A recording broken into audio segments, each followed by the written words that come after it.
ब्रदरने खूप छान शब्द वापरला प्रार्थनेमध्ये सुरुवातीलाच, की तू आम्हाला सकाळची वेळ दिलीस आणि तुझी दया आणि कृपा आम्हावर आहे. ही एक आशा आहे प्रभूमध्ये आपल्याला, की त्याची दया आणि कृपा आपल्यावर निरंतर असते. वचनाकडे वळूया आपण. आपण विलाप गीत याचा 3रा अध्याय आणि त्याचं 23वे वचन वाचूया.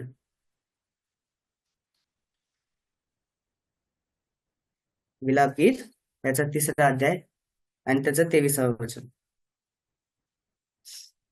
त्या रोज सकाळी नव्या होतात, तुझे विश्वासू पण अत्यंत थोर आहे.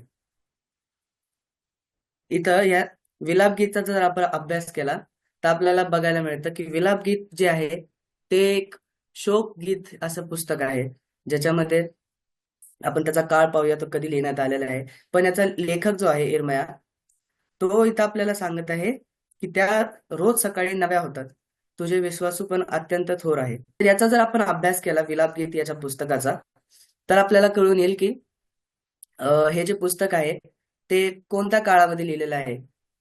आपण वाचूया वचन. त्याचं 19 ते जर 21 पर्यंत वचन वाचलं, 19 ते 20 मी वाचतो.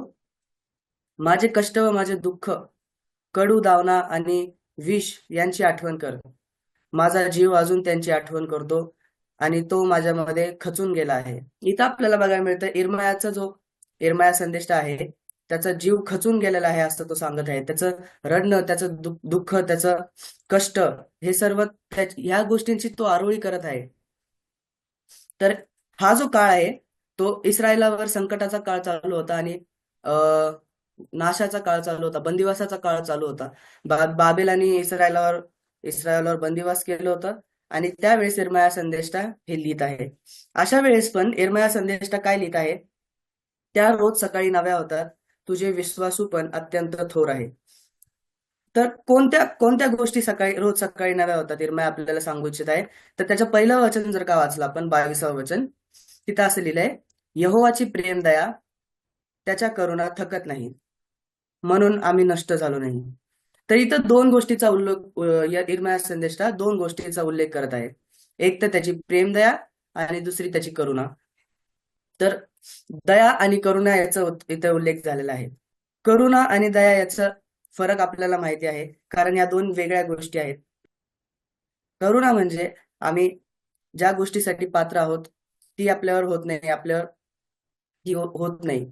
पण दया म्हणजे ज्या गोष्टीसाठी आपण पात्र नाही ती आपल्यावर झालेली आहे. आपण कोणत्या गोष्टीसाठी पात्र आहोत? आपण नरकदंडासाठी पात्र होतो, पण ती आपल्यावर झाली नाही. ही म्हणजे आपल्यावर कृपा. आणि दया म्हणजे आपण स्वर्गाच्या किंवा अनंतकालच्या जीवनाच्या लायकीचे नव्हतो, पण तरी ते प्रभू श्री ख्रिस्ताद्वारे देवाने आपल्यावरती दिलेली आहे. ही म्हणजे त्याची दया. जर आपण पुन्हा एकदा वचनाकडे येऊया, त्या रोज सकाळी नव्या होतात म्हणजे त्याची दया आणि त्याची कृपा नवी होती आणि तुझे विश्वासू पण अत्यंत थोर आहे. तरी तर दोन वेगळ्या वेगळ्या गोष्टी इर्मया संदेश आपल्याला सांगू इच्छित आहे. त्याची दया आणि कृपा आणि दुसरी गोष्ट त्याचं विश्वासू पण. तर ह्या आपण जर का बघितलं, ह्या दोन गोष्टी वेगळ्या वेगळ्या आहेत.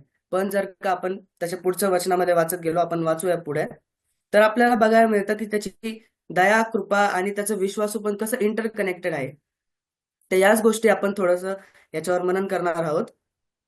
त्यासाठी आपण पहिली गोष्ट बघतो की त्याची जी दया आणि कृपा आहे, याच्याबद्दल इर्मया संदेष्टा पहिल्यांदा बोलत आहे. तर ती म्हणजे काय? त्याचं 23वे वचन आणि त्याचा पहिला भाग, त्या रोज सकाळी नव्या होतात. याचा अर्थ काय प्रियानो? त्या रोज सकाळी नव्या होतात. त्याच्या प्रेम, त्याची दया, त्याची करुणा आपल्यावर रोज सकाळी नवी होते. याचा अर्थ आहे की देवाची दया कधीच न संपणारी आहे, कधीच न संपणारी आहे. ती दररोज नवी होते, ती कधीच संपत नाही. दुसरा मुद्दा असा की देव जो आहे आपल्याला दररोज एक सेकंड चान्स देत आहे, किंवा एक दुसरी संधी आपल्याला तो रोज आणि रोज देत आहे. देव देव विसरून जातो सगळं की आपण आज काय चुकलो किंवा काल काय चुकलो, आपण न कळत काय चुका झाल्या आपल्याकडनं, तो आज आठवत नाही. तर तो दररोज आपल्यावर दया करतो, दररोज आपल्याला नवीन संधी देत आहे. आपण काल काय चुकलो किंवा काय झालं आपल्यासोबत, याची तो केअर करत नाही. आपण जर का त्याच्या चरणाजवळ पुन्हा एकदा गेलो तर तो आपल्या फेलोशिप मध्ये आपल्याला पुन्हा एकदा घेतो. तो आपल्यासाठी वाट बघतो प्रियांनो.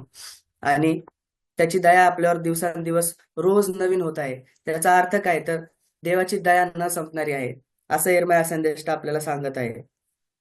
आपण स्तोत्र संहिता याचा 30वा अध्याय 5वं वचन जर का वाचलं, स्तोत्र संहिता याचा 30वा अध्याय आणि त्याचं 5वं वचन. कारण त्याचा क्रोध क्षण मात्र आहे, त्याचा प्रसाद आयुष्यभर आहे. रडणे कदाचित रातभर मुक्काम करेल, तरी सकाळी उत्साह होईलच. इथं स्तोत्रकर्ता आपल्याला सांगत आहे, रडणे कदाचित रात्रभर मुक्काम करेल, तरी सकाळी उत्साह होईल. हा उत्साह, हा जो आनंद आहे, तो आपल्या रोज सकाळी आपल्या जीवनात कशामुळे येतो? तर तो देवाच्या करुणे आणि त्याच्या दयेने येतो. कारण त्याची दया रोज सकाळी नवीन अशी होणारी आहे. आपण पुन्हा एकदा वचनाकडे येऊया, विलाप गीतामधल्या. इथं 23वा वचन आणि त्याचा दुसरा भाग जर आपण वाचला तर तिथं आपल्याला बघायला मिळतं की तुझे विश्वासू पण अत्यंत थोर आहे. आता इथं दुसरी गोष्ट इंट्रोड्यूस करत आहे यिर्मया, की तुझं विश्वासूपण. आता हे विश्वासूपण काय आहे? तर त्याचं विश्वासूपण म्हणजे आहे की देव कधी बदलत नाही. तो जसा काल होता तसाच आज आहे आणि तसाच उद्या पण राहील. हे त्याचं विश्वासूपण आहे. तो कधीच न बदलणारा आहे, असं त्याचं विश्वासूपण आहे. तो नेहमी आपल्या वचनात खराच असतो. आणि लोक बदलतात पण प्रभू येशू ख्रिस्त देव कधीच न बदलणार आहे आणि त्याचं विश्वासूपण देखील तसंच आहे. आपण एक वचन वाचूया त्याच्यावरून, 2 तिमोथेय याचा 2रा अध्याय आणि त्याचं 13वं वचन.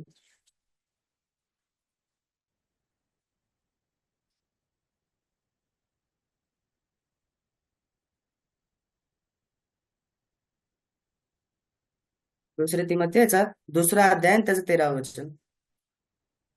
जर आपण अविश्वासी झालो तरी तो विश्वासू राहतो, कारण त्याच्याने स्वतःला नाकारत नाही. हा, इथं पौल जो आहे, पौल पण आपल्याला पौल पण तिमोथेला लिहिताना तेच सांगत आहे. जरी आपण अविश्वासी झालो तरी देव कधीच अविश्वासी होऊ शकत नाही. तो he is a faithful God. तो त्याच्या वचनामध्ये विश्वासू राहतो आणि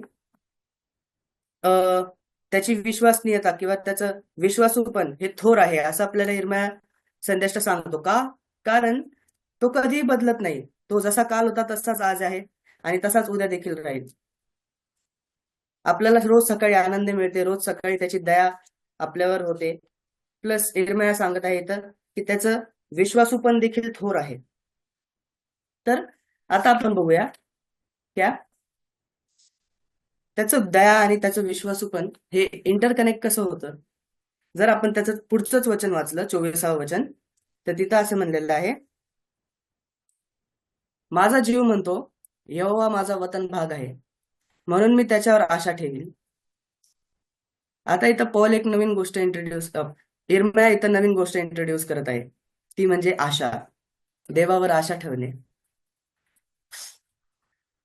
जेव्हा आपण देवाच्या दयेमध्ये आणि देवाच्या कृपेमध्ये विश्वसनीयतेमध्ये स्थिर राहतो, तेव्हा आपल्याला आयुष्यातील कोणत्याही परिस्थितीत सामोरं जायची ताकद मिळते. तर ही ताकद कुठून मिळते? तर देवाची दया आपल्यावर असते, प्लस तो विश्वसनीय आहे, त्याच्यावर आपण आपली आशा टाकतो. तेव्हा आपल्याला रोजच्या जीवनात आपल्याला जगायला ताकद देतो, अशी ती आशा आहे.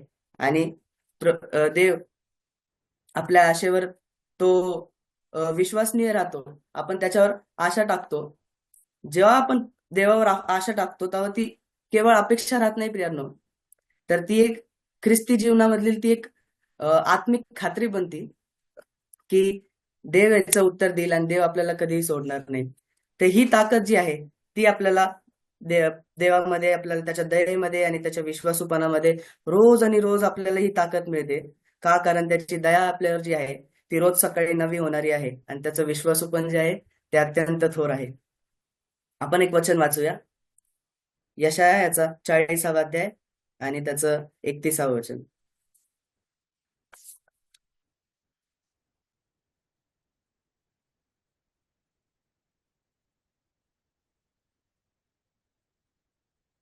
यशाया याच्या 40वा अध्याय आणि त्याचं 31वं वचन.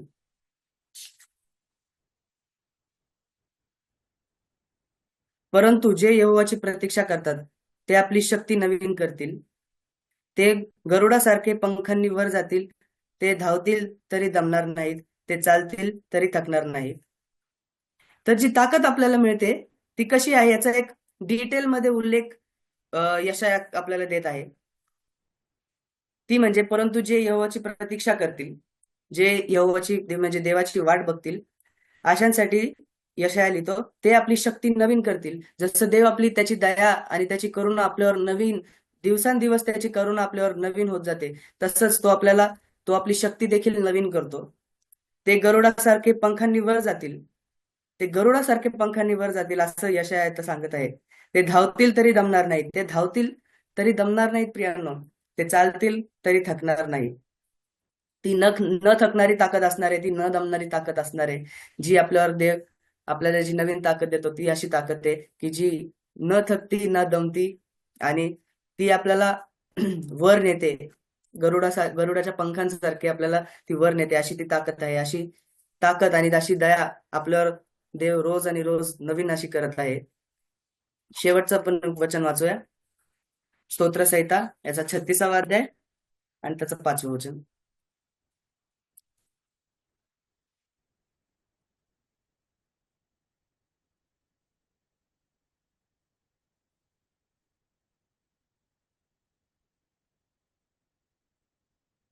स्तोत्रसंहिता 36:5. हे यहोवा, तुझी प्रेम दया आकाशामध्ये आहे, तुझी सत्यता आभाळापर्यंत पोहोचत आहे. इथं दावीद पुन्हा एकदा त्याच्या दयेचे आणि त्याच्या करुणेचं, त्याचं विश्वासूपणाचं पुन्हा एकदा तो उल्लेख करत आहे. तो सांगत आहे त्याची प्रेम दया जी आहे, त्याची प्रीती व त्याची दया आकाशामध्ये आहे. म्हणजे एवढी मोठी आहे की ती आकाशामध्ये आहे. त्याचा उल्लेख, त्याची एक मेजरमेंट तो देण्याचा प्रयत्न करत आहे. खरं तर त्याची आकाश मेजर त्याची जी प्रेमदया आहे ती मेजर करण्याच्या पलीकडे आहे. पण एक उदाहरण सारखं इथं दावीद आपल्याला सांगत आहे की तुझी प्रेमदया आकाशामध्ये आहे, ती उंच आहे. तुझी सत्यता म्हणजे तुझं विश्वासू पण आभाळापर्यंत आहे. एवढं मोठं त्याची प्रीती आणि त्याचं विश्वासू पण आपल्याला इकडे दावीद सांगून देत आहे. आणि हीच दया, हीच कृपा, हेच विश्वासू पण देव आपल्यावर रोज आणि रोज दाखवतो. तो आपली वाट बघत आहे प्रियांनो. आपण काल ज्या काही गोष्टींमधनं गेलो किंवा ज्या काही कळत नकळत चूक झालेली असेल, तो त्याला आठवत नाही, तर तो आपली वाट बघतो. तो आपल्याला एक नवीन संधी देतो. त्याची प्रीती, त्याची दया आपल्यावर रोज आणि रोज नवीन होत आहे. त्याच्यासाठी आपण देवाचे आभार आणि उपकार मानूया. तसंच त्याची दया, त्याची कृपा आणि त्याचं विश्वासूपण हे आपल्याला कोणामध्ये दिसून येतं? तर प्रभू येशू ख्रिस्तामध्ये. प्रभू येशू ख्रिस्त आज आपल्यासाठी कित्ता झालेला आहे प्रियांनो. आपण दिवसांदिवस जीवन जगत असताना प्रभू येशू ख्रिस्ताला आपलं कित्ता असं समजून आपण या जीवनाच्या प्रवासात आपण पुढे जाऊया आणि देवाचे आभार मानूया की तो कधी न बदलणारा देव आहे आणि त्याची दया कधीही संपत नाही, तर ती रोज आणि रोज नवीन होते. त्याबद्दल आपण देवाचे आभार मानूया.